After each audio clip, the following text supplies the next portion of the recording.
In today's Kim's Adventure, we head out to Irvine Spectrum to grab some macarons at Honey Butter. Leanne Pietrasinski made her first macaron in 2011, 3 years before she left school and decided to pursue baking.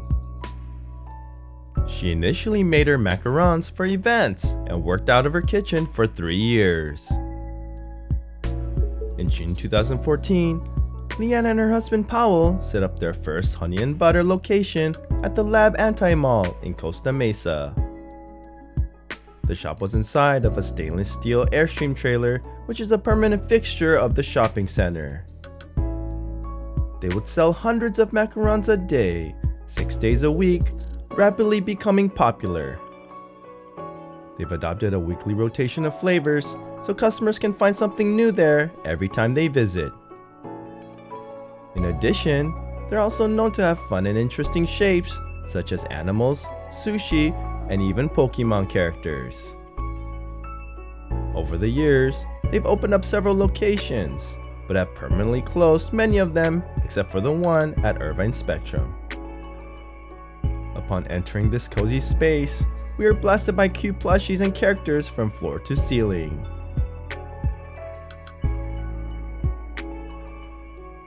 Oftentimes, they'll collaborate with brands, and in today's visit, it looks like they've partnered up with Line Friends.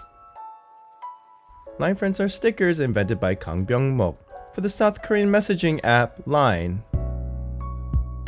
Classic macarons typically cost about $2.50, but the price of a character macaron will be nearly double.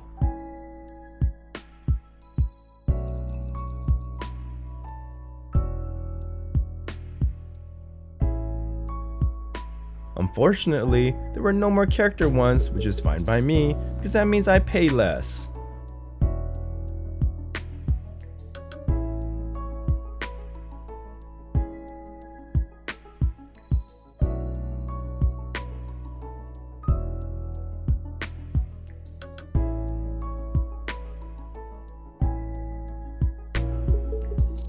Before leaving, we decided to try a few. Dylan had the milk and honey, my mom ate the strawberry, and Nolan had some mystery flavor he called good. Contrary to popular belief, macarons actually originated in Italy and was introduced to France in 1533 and were called the priest's belly buttons. These snacks were primarily enjoyed by royalty until the empire fell in 1789, and two French sisters began selling them to commoners in the city of Nancy. The name then changed from the priest's belly buttons to macarons de Nancy. Today, macarons are enjoyed all over the world for their light and sweet outer shell, along with a filling of buttercream, jam, or ganache. It's known that this pastry is hard to master, but Honey and Butter have definitely perfected the art. We always enjoy grabbing some whenever we're in the area. Afterwards, we went over to Miniso, a Chinese low-cost retailer and variety store chain that specializes in household and consumer goods. The company is headquartered in Guangzhou, Guangdong, under their Chinese holding company, Ayaya. Miniso has been criticized as a copycat for sharing an aesthetic similarity to Japanese retailers such as Uniqlo, Muji, and Daiso. This hasn't stopped them from expanding outside of the Chinese market and operating 1,800 stores around the world.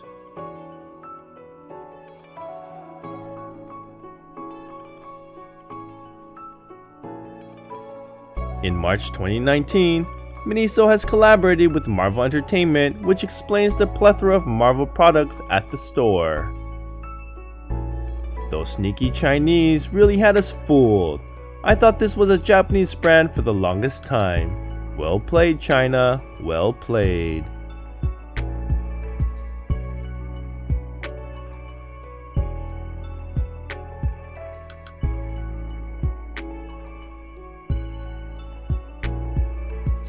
While waiting for the rest of our group, we browsed through Lush to see if we could score some handmade soap. The British cosmetic retailer, headquartered in Poole, Dorset, UK, was founded in 1995 by trichologist Mark and Mo Constantine. It produces and sells creams, toiletries, and cosmetics for the face and hair. They claim that they only use vegetarian recipes, 85% of which are also vegan.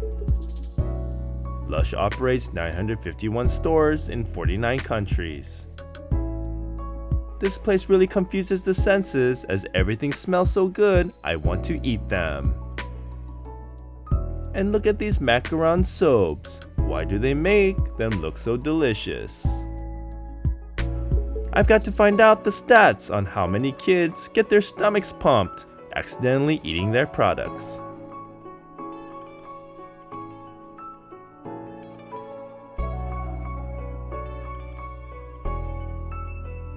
Irvine Spectrum really knows how to decorate for Christmas.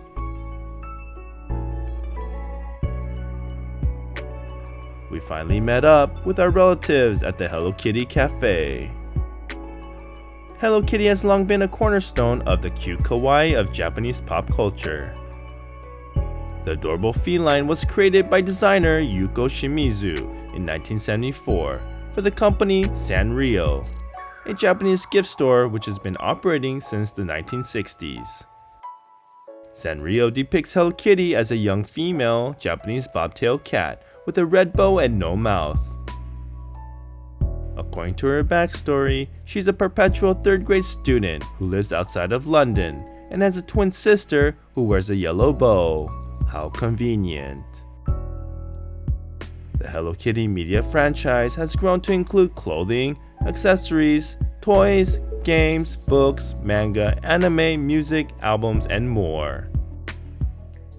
Sanrio brought the character to the United States in 1976, and by 2010, they turned Hello Kitty into a global marketing phenomenon worth $6 billion a year. By 2014, Hello Kitty was worth about $8 billion a year, becoming one of the highest grossing media franchises of all time. Hello Kitty's massive popularity has birthed some interesting places all over the world. There's theme parks like Sanrio Puro Land in Tokyo, Japan, bistros such as Hello Kitty Bistro Bianco in Shanghai, China, a Hello Kitty beauty spa in Dubai, Hotel Jan Puteri Harbor in Johor, Malaysia, and the first and only of its kind in the US, Hello Kitty Grand Cafe in the Irvine Spectrum Center. It began in 2009 when Irvine couple Rania and Charlie Chan visited Hello Kitty Cafe while in Taiwan. When they got back home, Rania began emailing Sanrio every month, asking to launch the first Hello Kitty Cafe in America. She didn't get a response for nearly 5 years, but finally Sanrio allowed them to start a Hello Kitty food truck. They enlisted their friend Alan T, whose family owns a seafood restaurant, to help them out. Their pink pop-up truck was an instant hit, driving through 80 cities across the country. In 2018, Sanrio finally approved them to open up a European-style Hello Kitty cake shop, and the Hello Kitty Grand Cafe was born. The concept for the Grand Cafe is the first of its kind for Sanrio. There's a grab-and-go area out front that offers guests a selection of Hello Kitty treats, plus limited-time seasonal items. They serve exclusive mini cakes inspired by different Sanrio characters, and mini donuts made fresh and served hot in flavors such as cinnamon sugar or matcha. The front area is fairly minimalist and restrained, with clean white walls accented with embossed Hello Kitty themed icons and art. Then there's the reservation-only experience in the ballroom. A plain white door with a gold bow-shaped knocker marks the entrance to the ballroom, described as a pink oasis. As you walk in, nearly everything is pink in a surprisingly sleek and modern interior, including the massive illuminated Hello Kitty outline backing the bar. The ballroom offers afternoon tea service that costs $60 per person for a prefix menu, which includes savory items and a pot of tea of your choice. Afternoon tea is a family-friendly experience for ages 4 and up. After 5 p.m., the ballroom converts into a 21 and over cocktail bar, featuring drinks with a Hello Kitty twist. It was a cold day, so our relatives grabbed themselves some hot chocolate. I remember getting something similar when we were in Korea. We finished browsing around the Irvine Spectrum, and it was now time to head over to the Light of the World event at Saddleback Church. Are you paying attention? What grade is Hello Kitty? Leave your answers in the comments below. Pastor Rick Warren, the author of the best-selling book, The Purpose-Driven Life, started Saddleback Church over 3 decades ago. In the 1970s, Rick and his wife Kay drove from Texas to California to plant their church. 15,000 letters were mailed out to invite the local residents of Saddleback Valley to Pastor Rick's first service. Those early meetings were held in Rick and Kay's living room, but later moved to the Laguna Hills High School. Without a permanent property, they used over 70 different locations to congregate. Saddleback finally purchased a 72-acre property on December 13, 1992, in Lake Forest, California. Since then, the church has built a giant worship center, children and nursery building, main auditorium, and more. Walking the grounds, it'll feel more like a university campus than a church. During the Christmas of 2020, Saddleback debuted their first Light of the World event as a drive-thru experience. This year, it's being presented in its originally intended full pedestrian walkthrough form. The holiday attraction is a wonderful, extensive, and completely free winter event that is great for the entire family. Online registration was required to attend, but on arrival, there was no one checking for tickets.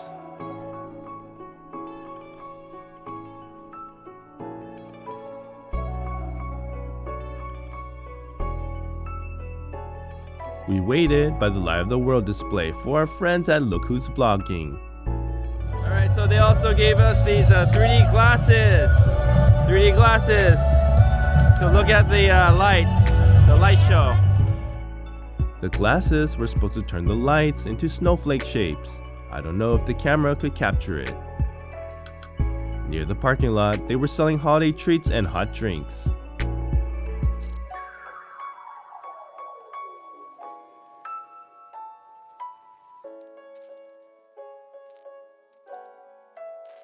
Alright, so we're starting right now. We're walking through the Light of the World event, light show. So let me turn this camera around so you can see what I'm looking at. You can rest your feet on these rocking chairs. They have an interactive map here. You just have to scan your QR code. Oh, there's a little dance stage over there. We continued to walk to the dance stage and realized it was a little Christmas village with Sesame Street style characters and full-scale dioramas.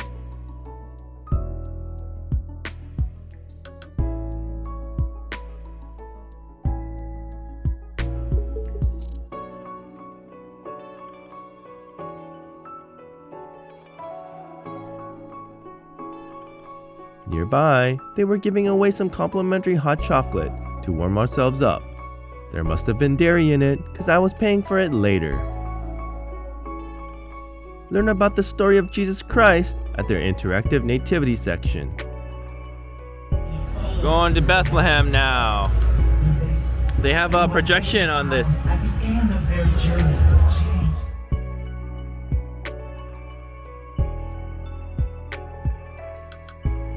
I was really impressed by the shadow performances and the projections. The production value of this free event was intense. And here we got the big stage. Oh, with baby Jesus. Right here. Go. Little baby Jesus at the end. At the end, guests were invited to light candles and share good tidings and peace.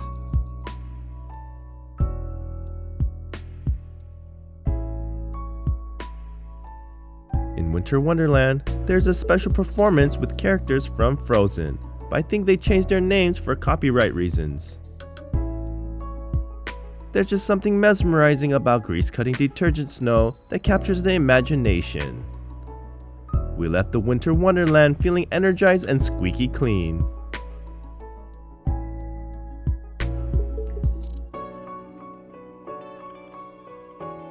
Toward the stairs, we pass under the very bright snowflake arch.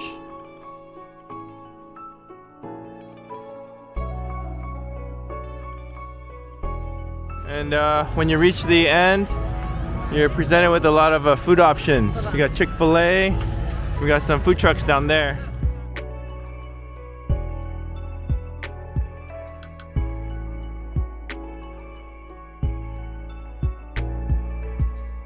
Everything looks so delicious, but we got the barbecue burger and fries.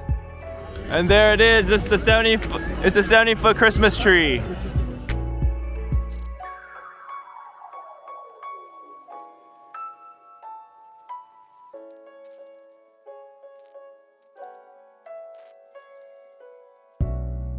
They even had a photographer on site.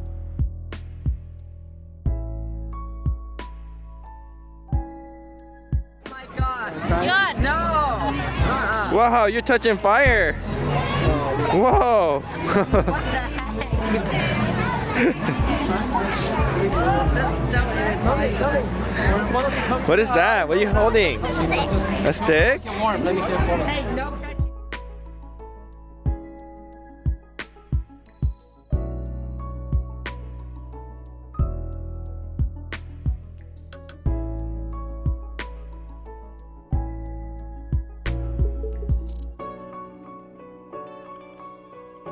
Walking towards the rear of the main auditorium, there's a nativity scene surrounded by twinkling Christmas lights.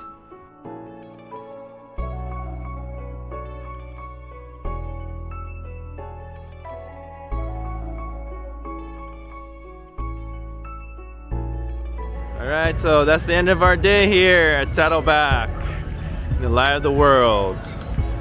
It's a beautiful event. Loved it. Loved it. And you get hot cocoa. That's my favorite part. Let's take one more look at the lights before we leave. Look at that. All the lit up trees.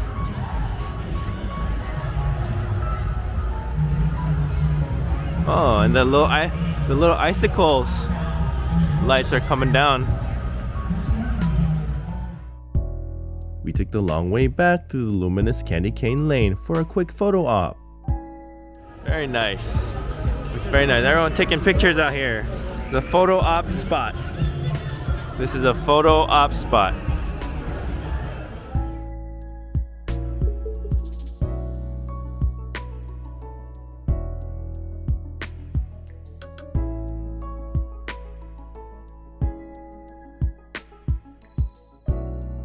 But before leaving, we saved the best for last. The Little Drummer Boy light show featuring dozens of synchronized strobes and theatrical lights, dancing to the beat of an energetic version of the classic Christmas tune. It felt like I was in the middle of a Christmas rock show. It was really well done.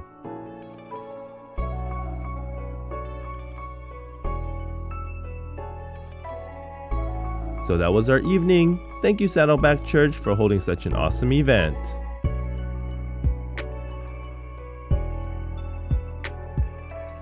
Thank you for watching, and if you enjoyed this video, here's some more suggestions. And as always, please like, subscribe, and press the bell for notifications, and I'll see you on the next Kim's Adventure.